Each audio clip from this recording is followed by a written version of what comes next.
안녕하세요. 자유여행 나만의 일터를 꿈꾸다 대만 편으로 인사드리고 있는 김민겸입니다. 오늘은 5번째 시간이죠. 세 번째, 네 번째 시간에 타이페이 시내에 대해서 말씀드렸다면 오늘 5번째 시간에는 타이페이 근교 도시에 대해서 말씀드리도록 하겠습니다. 오늘 소개해드릴 도시는 예류, 스펀, 징과스, 지우펀, 그리고 허우통입니다. 이 5개의 도시의 각각의 매력에 대해서 제가 오늘 말씀드리도록 하겠습니다. 이 5개의 도시를 가시는 방법은 택시 투어를 이용하신다거나 버스나 기차를 이용한 대중교통 그리고 버스 투어가 있습니다. 이 3가지 방법의 장점과 단점에 대해서 말씀드리도록 하겠습니다. 먼저 택시 투어의 장점은 버스라든가 기차가 가지 못하는 장소까지 갈 수 있다는 가장 큰 장점이 있습니다. 지금 보시는 사진은 징과스의 황금폭포라고 하는 곳인데요. 이곳은 택시 투어를 이용하시는 분들이 꼭 한번 들릴 수 있다는 곳인데 안타깝게도 버스나 기차를 이용해서는 조금 불편하십니다. 중간에 정류장이 없는 편이고요. 만약 가신다고 하면 정류장에서 좀 많이 걸으셔야 되기 때문에 버스라든가 기차를 이용하셨을 때는 잘 안 가는 곳이기도 한데요. 보시는 것처럼 풍경이 아름다운 곳이라서 택시 투어를 이용하시는 분들은 꼭 가는 곳 중에 한 곳입니다. 그래서 이 택시 투어를 이용하신다면 구석구석 본인이 원하시는 곳을 많이 가실 수 있는데요. 단점이 또 있습니다. 단점은 비용입니다. 다른 교통수단에 비해서 금액이 좀 있는데요. 우리나라 돈으로 약 12만원 정도고 한국인 기사분을 만약에 모신다고 하면 12만원보다 좀 더 많은 금액을 투자하셔야 됩니다. 그래서 금액들을 투자하실 만한 가치가 있다고 생각을 하신다면 택시 투어를 이용하시는 것도 좋은 방법 중에 하나입니다. 그리고 기사분이 어떤 분이 오시냐에 따라서 좀 복불복인데요. 아무래도 영어나 한국어를 아예 못하시는 분들이 오신다면 투어를 하시면서 의사소통이 제대로 되지 않을 것이고 즐거움이 많이 좀 떨어질 겁니다. 그래서 택시 투어를 이용하신다면 비용을 조금 더 들이더라도 영어라든가 한국어 정도는 하실 수 있는 분을 기사로 모신 택시 투어를 이용하시는 걸 추천을 드리겠습니다. 예전에 불미스러운 일 때문에 한동안 택시 투어를 많이 이용 안 하셨는데요. 지금은 불안을 좀 배제할 수 있는 여러 가지 제도들도 많이 있는 편이고 여러 가지 회사들이 있기 때문에 잘 리뷰를 읽어보신다면 좋은 기사분과 좋은 여행을 하실 수 있을 거라고 생각이 듭니다. 두 번째는 대중교통을 이용하시는 방법인데요. 이 방법의 가장 큰 장점은 아무래도 비용입니다. 아무래도 저렴하게 다닐 수 있기 때문에 비용적으로 부담이 좀 덜 되실 텐데요. 단점은 이 시간입니다.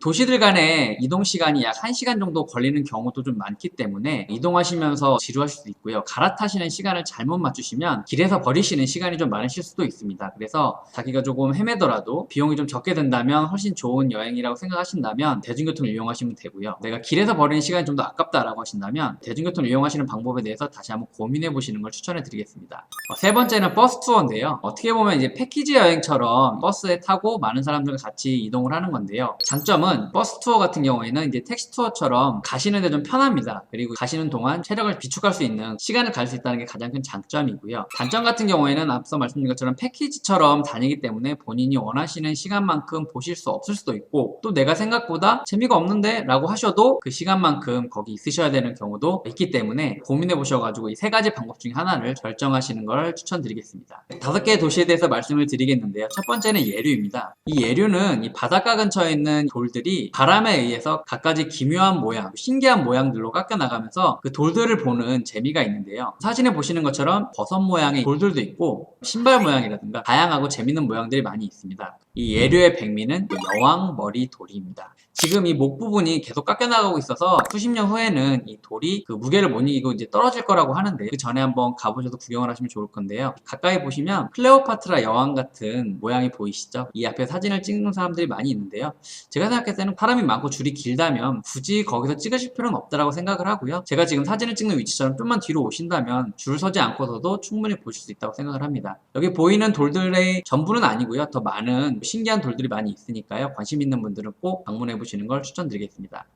두 번째는 스펀인데요. 이 스펀은 꽃보달배에서 풍등을 날리는 장면 때문에 많이 유명한 곳인데요. 이곳 같은 경우에는 핑시선이라고 해서 기차선이 있습니다. 그래서 그걸 타고 가보실 수가 있는데요. 보시는 것처럼 이 풍등을 날리는 게 가장 많이 하시는 관광 상품입니다. 한글로 되어 있는 풍등 날리는 가게들도 많이 있으니까요. 원하시면 그런 곳을 방문하셔가지고 이용하시면 되고요. 이 풍등뿐만이 아니라 여기 보시는 것처럼 당나귀 밥이 이 스펀에서 먹을거리로 아주 유명합니다. 당나귀 안에 정말 볶음밥을 집어넣은 건데요. 제가 먹어봤는데 상당히 맛이 좋았습니다. 그래서 한두 개 정도는 드셔보실 만하다고 생각을 합니다. 그리고 시간이 좀 있으시다고 하면 이 스펀에 폭포 공원을 가보시는 걸 추천을 드리겠습니다. 도보로 10분에서 15분 정도 가시면 되는데요. 가는 길이 상당히 예쁩니다. 여러 가지 숲도 있고 흔들다리도 있고 기차가 실제로 지나가는 것도 옆에서 보실 수가 있습니다. 그래서 가시는 10분에서 15분이 전혀 지루하지 않으실 않을 거라고 생각이 들고요. 가시면 정말 큰 폭포가 있습니다. 그래서 이 폭포를 구경하고 오시는 것을 추천을 드리겠습니다. 세 번째 도시는 이제 진과스인데요. 이 진과스는 금광으로 유명했던 도시인데 지금은 이 금을 대부분 캐서 폐광이 됐다고 합니다. 하지만 그 금을 캤던 예전의 모습들을 담아놓은 박물관이라든가 체험 활동이 있어서 한 번쯤은 방문하시는 걸 추천을 드리는데요. 황금 박물관에 가시면 금으로 만든 개미라든가 작품들을 구경하시는 재미가 쏠쏠할 거고요. 이곳의 백미는 220kg짜리 금괴를 실제로 만질 수 있는 것이 제가 생각했을 때 가장 하이라이트라고 생각을 합니다. 사진에 보시는 것처럼 누구나 손을 집어넣고 이렇게 만질 수가 있는데요. 어떻게든 금을 좀 긁어보겠다는 저희 욕망의 손가락이 보이시죠? 금을 만지면 복이 온다는 또 속설이 있어서 많은 사람들이 줄을 서서 이 금을 만져보고 또 사진을 많이 찍습니다. 진과스의 먹거리는 이 광부 도시락입니다. 이 광부 도시락은 예전에 광부분들이 드셨던 도시락을 재현한 건데요. 제가 생각했을 때는 좀 더 업그레이드 되지 않았을까 싶습니다. 그냥 드시는 것보다 이 스테인리스 도시락으로 밥을 담아주는 도시락을 먹는 걸 추천을 드리는데요. 왜냐하면 이 스테인리스 도시락을 기념품으로 제공합니다. 이 스테인리스 도시락이 필요 없다고 생각하시면 좀 더 저렴한 도시락을 드실 수가 있는데요. 제가 생각했을 때는 그렇게 크게 차이가 나지 않습니다. 그래서 기념품 삼아 포함된 이 도시락을 드시는 걸 추천을 드리겠습니다. 그리고 예전에 광부분들이 황금을 캐셨던 모습들을 보실 수 있는, 그리고 체험해 볼 수 있는 활동이 있는데요. 들어가실 때 이제 안전모를 줄 정도로 예전의 모습들을 그대로 재현을 하고 있습니다. 그래서 일반 동굴보다는 조금 음습하고 좀 무서운 느낌도 들지만 광부들이 어떤 모습으로 옛날 채굴 활동을 하셨는지 보시는 또 재미가 있으니까요. 한번 보시는 것을 추천을 드리겠습니다. 네 번째 도시는 지우펀인데요. 이 지우펀은 사진에 보시는 것처럼 홍등으로 상당히 유명한데요. 이 홍등이 일본의 센가치히로의 행방불명이라고 하는 애니메이션에 나오는 그 홍등 풍경의 모티브가 된 도시라고 합니다. 그래서 그런지 밤에 가시는 걸 추천을 드리겠습니다. 그래서 해가 지는 시간을 확인하시고 가시는 걸 추천을 드리겠습니다. 그러면 아름다운 홍등을 그리고 이 건물들을 보실 수 있습니다. 지우펀에서 유명한 먹거리는 이 땅콩 아이스크림입니다. 이 땅콩 아이스크림은 밀가루 전병에다가 땅콩가루를 뿌리고 아이스크림을 넣어서 주는 건데요. 고소하면서도 달콤한 맛이 지우펀을 다시 한번 오게 만드는 그런 맛이라고 생각을 합니다. 근데 땅콩 아이스크림을 드실 때 잊지 말고 기억하셔야 되는 말이 있습니다. 그게 뭐냐면 고수 빼주세요. 부야오 샹차이라고 하는데요. 현지 발음을 한번 들어보실게요. 不要香菜， 한 번 더 들어보시겠습니다. 不要香菜， 이 말을 꼭 기억하시면 좋은 게요. 고수를 물론 좋아하시는 분도 계시겠지만 고수를 잘 못 드시는 분들은 이 땅콩 아이스크림에 들어있는 고수가 거슬릴 수가 있습니다.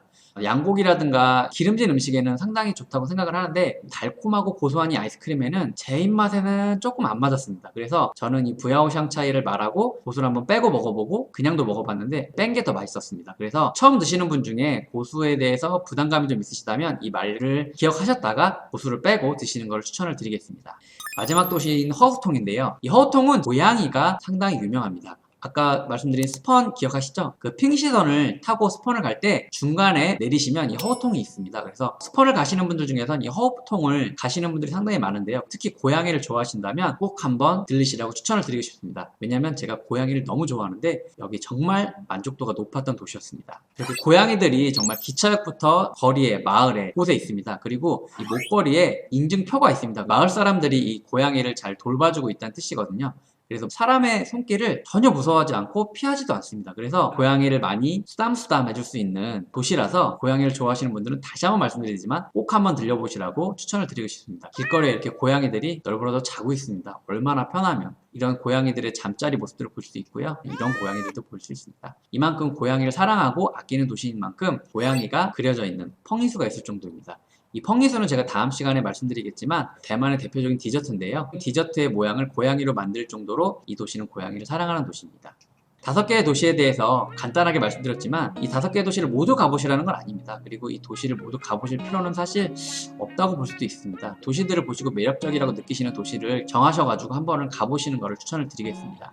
감사합니다.